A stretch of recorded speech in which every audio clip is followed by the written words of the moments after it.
All right. This is John Robillard. It's 1 o'clock, and I think we should start the meeting. We just review the agenda before doing the roll call. We will have the roll call, then we will have approval of the minutes. Then I think we will have Parker talking about the candidate evaluation and selection, and then some logistic. And if there are other questions at the time, we'll take them, and then we'll adjourn the meeting. Before starting, I think we need to do the roll call. If everybody is there, then I will start with Bruce Rastetter. Yep, I'm here. Katie Mulholland. Here. Mil Datkovich. Here. Ali Salem. Lena Hill. Here. Larry Weber. Here. Alex Thomas. Present. Christina Bohannon. Here. Jerry Stead is not present. Dorothy Johnson. Here. Gigi Durham. Larry Beatty. Here. Pete Jeffrey. Jeff Corder. Present. Okay, Jeff. Kathy Zaharis. Here. Alisa Billmeyer. Chuck Whelan. Patrick Bartosky. Mary Kramer. Here. And Sarah Gardiel. I'm here. Then we have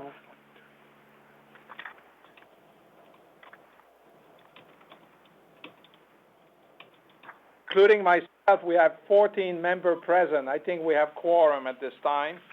Then we can have the meeting.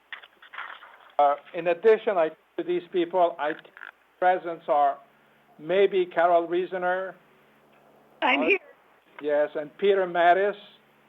I'm here. And Bob Donnelly. Here. And Diane Gonzalez. Here. Then I think everybody will have to be there is there. Then I need now I have a motion to approve the minute of the previous meeting we had that was held July 1st. So moved. Second. Somebody second? Yes. Okay, then. Everybody in favor, say aye. Aye. Aye. Oppose? Okay, then minutes are approved. And now I will ask the people at Parker to talk about the candidates. Absolutely. Thank you very much, John and committee, for joining today for a quick update and a lot of conversation as it relates to logistics and what we'll be doing next. And so first what on our agenda is discussion of candidate evaluation. What we are going to be doing going forward, as you all know, you received access last Friday to the candidate materials that had been received up until that point. We have had additional candidates submit their materials this week, and as agreed to on the original timeline, you will receive access to those individuals tomorrow. Also, what will be included on the secure site at that time is an evaluation tool that we would ask you as individual members of the committee to utilize as you are reviewing candidate materials. That evaluation tool allows you to really place candidates in three categories. The first category is, I would like to interview this candidate. You like what you see on paper, and you'd like to interview them. The second category basically says that I'd like to learn more. So I like what I see. I see some very outstanding things, but I want to talk to a little further about this candidate, talk to the search firm, talk to my fellow committee members about the candidate. The third category is a category that basically says, based on what I see today, I'm not interested in pursuing further in the process. I would like to remove them from consideration. Typically, that is for those candidates that do not meet your minimum qualifications. If everyone on the committee will do their evaluations on each individual candidate by 5 o'clock Central Time next Monday, that would help us a great deal in preparation for our meeting on August 4th. We do believe that it is very important that the committee, as individual members, take the time to review candidate materials, and then there will be great discussion as it relates to candidates on the August 4th meeting date. I think that's a very important piece of this. As you all know, the website also has the position description that was written so thoroughly by this committee and by members of the faculty leadership. And so that is there for your review, again, as it relates to what you originally discussed were key metrics that you would be looking for in candidates. So that candidate evaluation also on the site allows you to enter notes. So as you're reviewing the materials, you can take notes as it relates to that. Your fellow committee members cannot see your notes or your votes.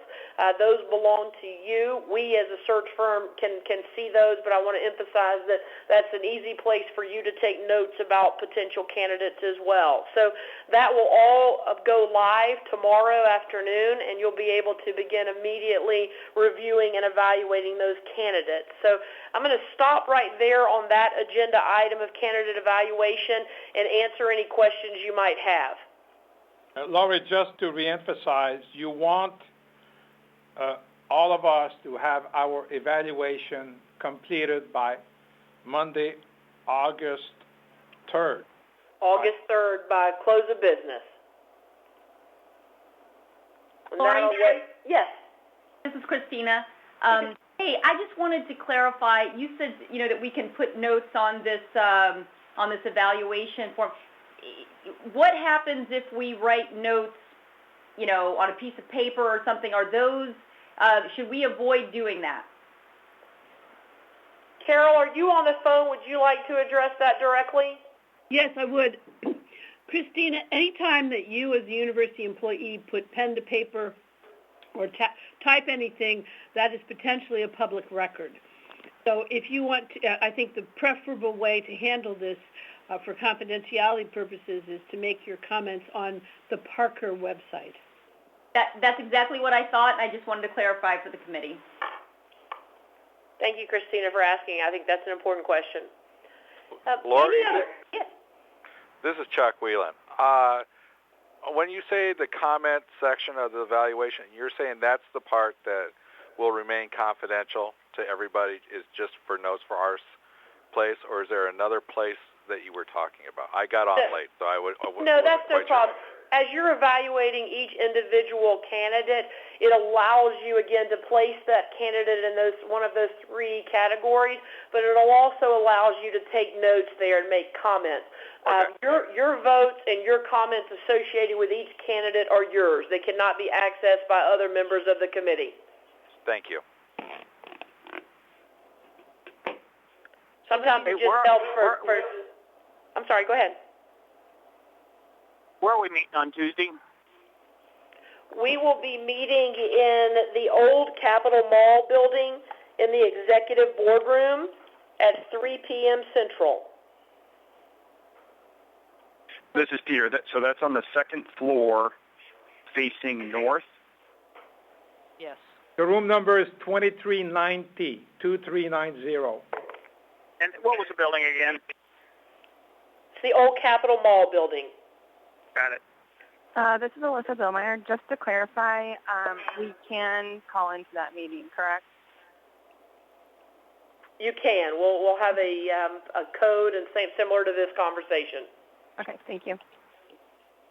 So, Lori, this is Sarah. There won't be any, based on our evaluations, there won't be any scoring that will be available to us when we show up there on Tuesday? What we will do on Tuesday is we will take the totality of the votes that are there. And again, I want to emphasize that this evaluation tool is not a direct vote. There will be a discussion of anyone the committee would like to discuss. It's not a binding vote from that standpoint. It really is there to facilitate the discussion during the selection meeting. What we will do at that point is we will give you as a committee the breakdown of how it develops, and what normally will happen is there will be a number of candidates that the committee very much is in agreement that they would like to ask for an interview, and then there will be a group of candidates that everyone is in agreement they either want to interview or they want to discuss in this meeting on the 4th, and then there'll be a percentage of candidates that everyone agrees based on evaluations did not meet those minimum qualifications. And so we'll lay that out for you. We'll place that and give you very detailed information as it relates to that. Thanks. This is Gigi Durham. My question is about the meeting itself, and maybe you haven't quite gotten there and you'll tell us, but will there be a vote at that meeting regarding who we want to bring in? Yeah, and I'll just kind of lead in, using that question, lead into the next agenda item, which is about the selection meeting on the 4th. Really, it is a time for you as committee members to discuss in detail candidates and their backgrounds. Ultimately, your goal is to walk away from that meeting with a certain number of candidates that you would like to bring in for initial interviews. Most of the time, I would tell you there is a consensus, and after conversations around the table, a consensus begins to emerge. So from that standpoint, in essence, if there's a consensus group of candidates, there's typically not a formal vote, but more of a, yes, I agree, let's move on to the next candidate. And in those candidates' cases where there may be a little more disagreement as it relates to the candidate, where some members of this committee are very high on a candidate and others may not be, in those cases, most likely and typically there is a vote on those candidates. Okay, thank you. Mm-hmm. So to talk a little bit more, again, about that meeting, we will come in with the results of your evaluations, and we'll work through that process.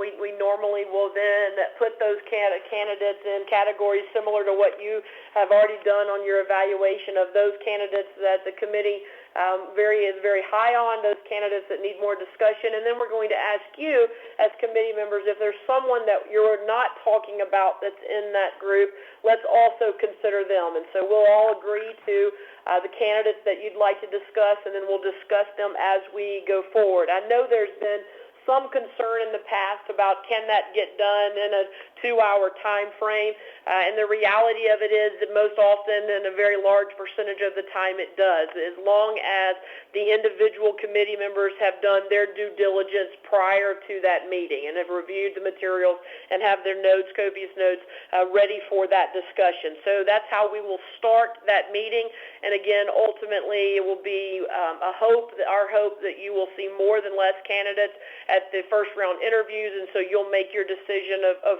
what you'd like to do and who you would like to interview. During that meeting, we will also talk a little bit more about interview questions and what questions you as committee members would like to ask candidates during the airport interview stage of the process.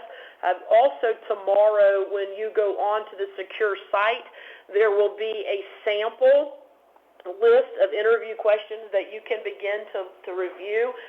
They really are those questions that we have heard over the years be very effective interview questions. They are interview questions that we've placed on this list according to what you told us as committee members you were looking for in candidates that asked for those demonstrated examples of the things that they've done and accomplished.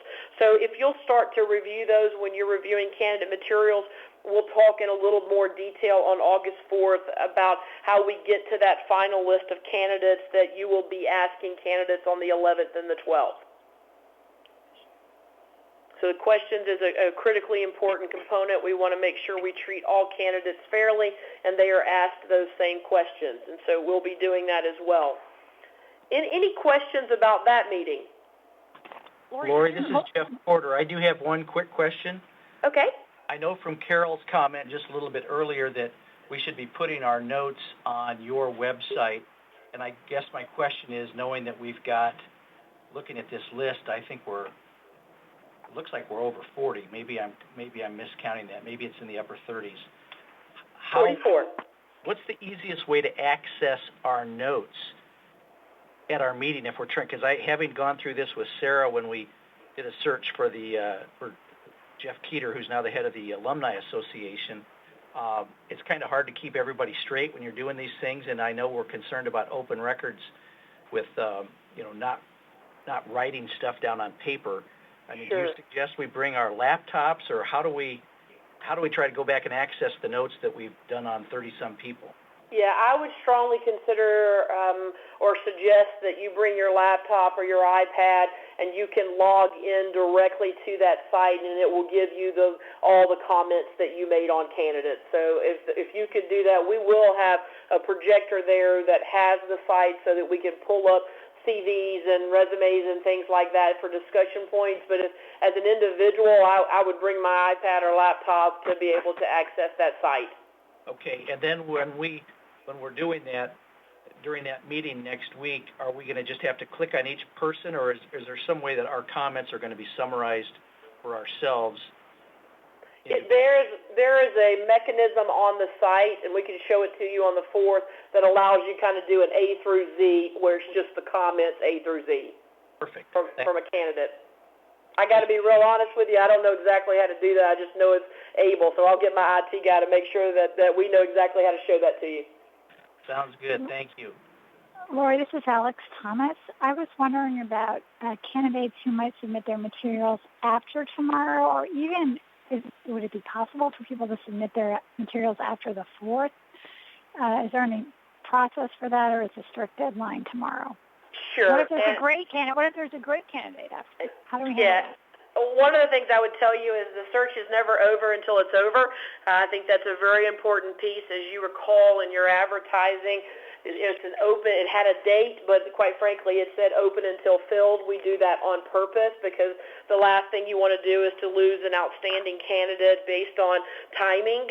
I will tell you, and let me just give you a little bit of a flavor for where we are right now. There are 44 individuals who have submitted their materials for consideration, and we have approximately 6 additional potential candidates that are still in the process of making that final decision.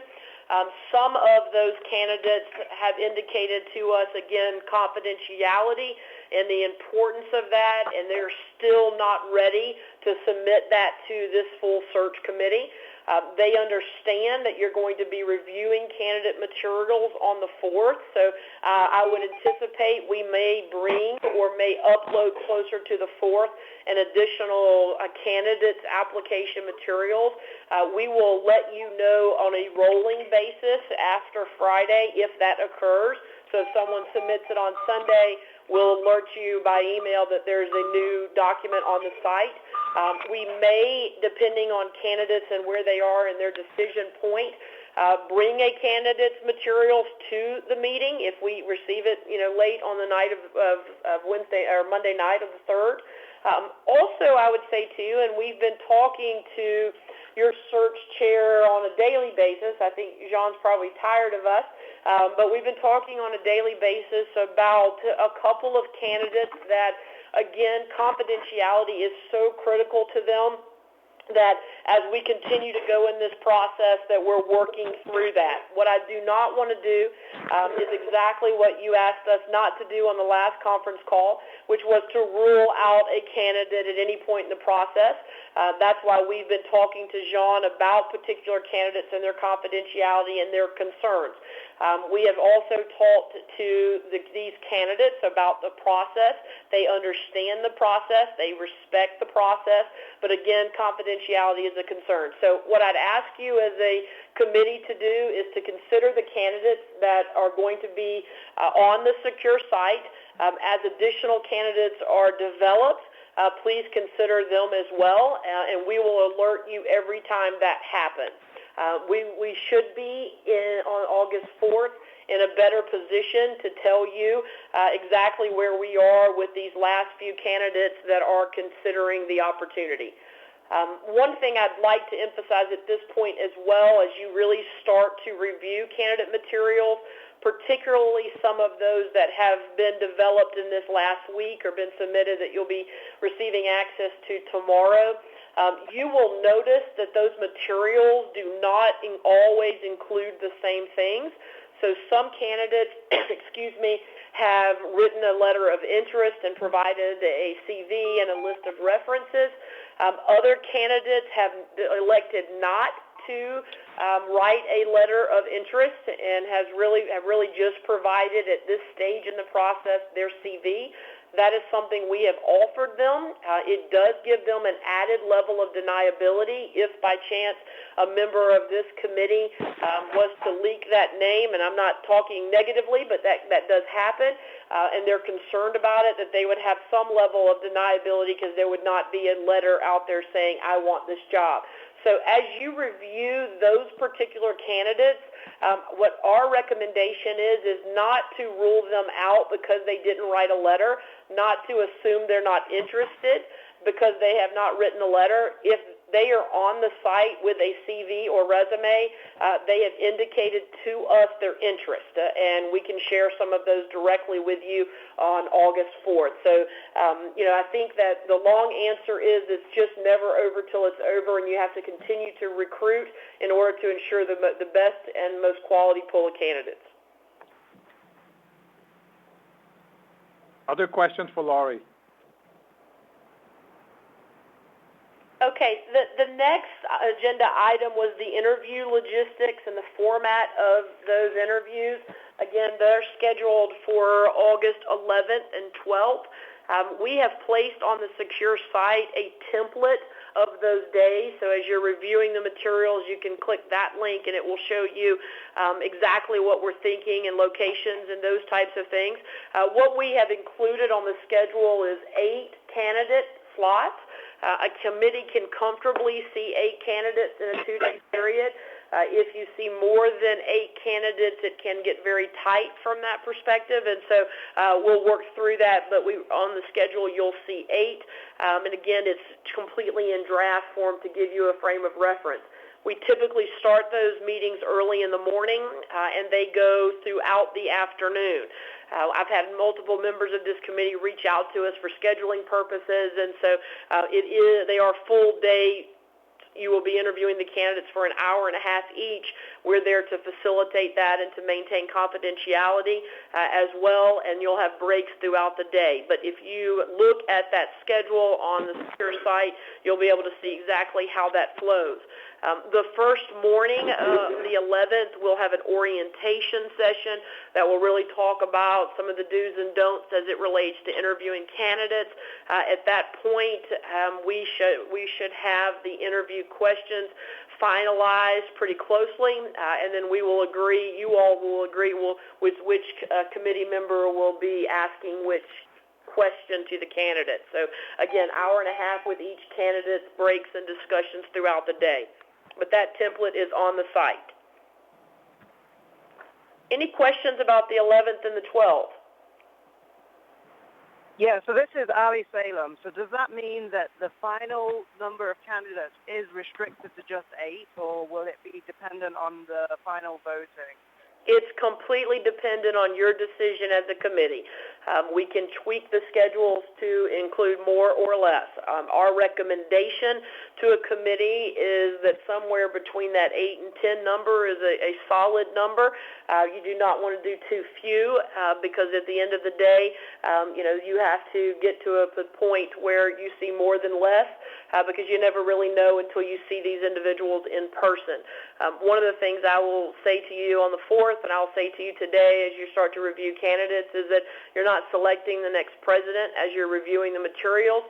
You're selecting those candidates you want to learn more about, and then on August 4th you'll be in the same position. And then once you get to the initial interviews, then it becomes a little more of a conversation of fit and chemistry. Are these the right candidates for our presidential search? So it is not limited to that 8. We were just trying to show you a template of how the day would unfold.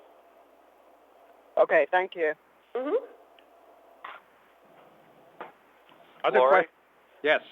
This is Chuck Whelan again. As we evaluate these candidates, and what I'm hearing is we could potentially have 50. Obviously, we don't want to look at want to interview as we. I guess let me back up. As we go through the individual evaluations, I don't think any of us want to have 20 people we would like to interview. Is there kind of a magic number out there that, as we kind of rank these individuals too, that we should be shooting for? You know, my thought is typically it goes back to how many that you should see at the airport interview. And again, most of our clients see somewhere between 8 and 10. So as you as individual committee members are reviewing. Hello? Hello? Hello? Hello? We lost I think Lori. we lost Lori. Can you hear me okay? Yes. Lori? Yeah. Oh, you back? Oh. Oh, I don't know what happened. I was talking and then everybody was saying my name, so I apologize. If I'm repeating myself, I'm sorry. Typically 8 to 10 candidates at the first round of interviews, and as a member of the committee evaluating the candidates, what we normally see is that each individual committee member will have somewhere between 8 and 10 in those two categories of I want to interview this person or I want to discuss them in more detail. That number may go up some depending on how many you place in the needs more discussion. So you're exactly right. As a committee member, you know, I will tell you that I would be hard-pressed to say that there's 20 individuals that you ultimately would want to interview, but if you could stick somewhere between that, probably 8 to 12, plus or minus, that's probably a good place to be as you evaluate candidates. Thank you. Sorry I got cut off. Any other questions about the evaluation procedures, about the selection meeting on August 4th or the meetings on the 11th and 12th? Lori, this is Kathy Zaharis. As we go through this, and let's say I've got 12 on my list and now 2 more add on, and I would actually prefer them and not 2 out, can I change my rankings on people once I have them in the system? You can. We will not pull the results until the morning of the 4th. And so as long as by the end of the day on the 3rd, you've got your final selections in, it's not a problem whatsoever. The system will allow you to do that. Thank you. Mm-hmm. Larry Weber, I have a question for Lori and or for Carol. Are we supposed to evaluate the candidates only on the materials they submitted, or can we look for material, say, online of the candidates? Carol, do you want to address that from a legal standpoint? At this point, excuse me, this is Carol Reisner. The process normally is to review the material that is submitted. I don't know, Parker, do you have any recommendations for people performing their own Google searches? I will tell you it has been something that at some universities has caused some level of concern, and at other universities it has been okay. So from our recommendation as it relates to it, you spend a lot of time reviewing candidate materials. There's a lot out there for you. As long as our recommendation is you're looking at professional sites. You're avoiding things like Facebook and other and Instagram and social media sites where you can gain information that really should not be used in the consideration of candidates. I think it is absolutely okay to do that, but I'd have to let you as the legal counsel be the defining vote there because we've seen it happen on both ways on multiple campuses. We don't have a policy per se, but I know that is always the concern as to what's the validity of the sources that you're hitting when you put in such information. So I would echo what you just said, that if they are going to perform such searches, that they make sure it's reliable sites, professional sites.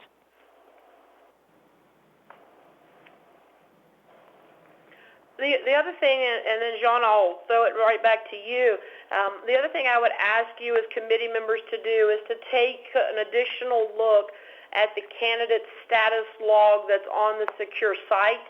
If you see an individual that's been nominated that we may have had multiple attempts, or there's some that we may have 5 or 6 attempts to contact them and have not heard back, or they've not made a final decision. If you see that, and there's several of you on this committee that have reached out to us separately saying, I know this individual or that, and how can I help, and thank you for that.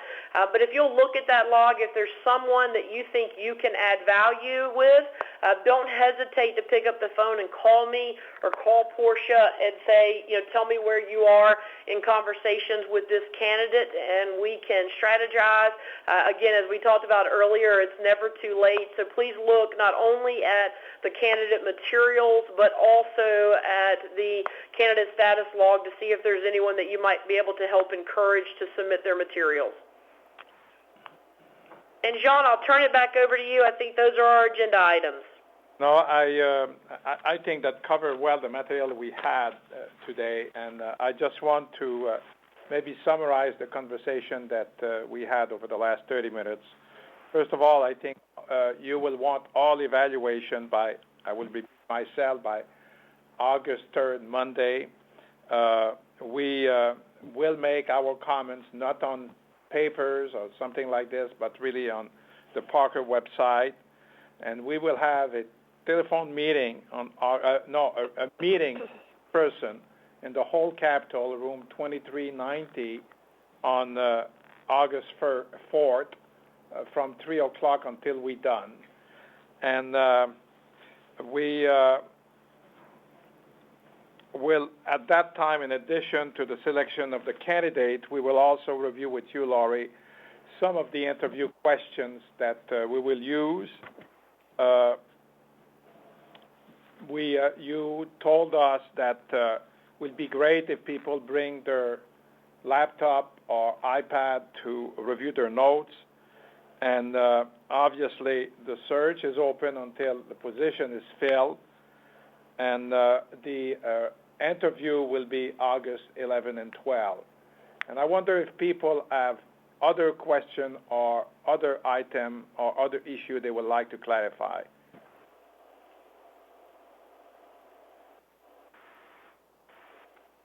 If not, I believe we can adjourn. Thank you very much, committee. Don't hesitate to call us. Thank you. Thank you. Thank you. Thank you.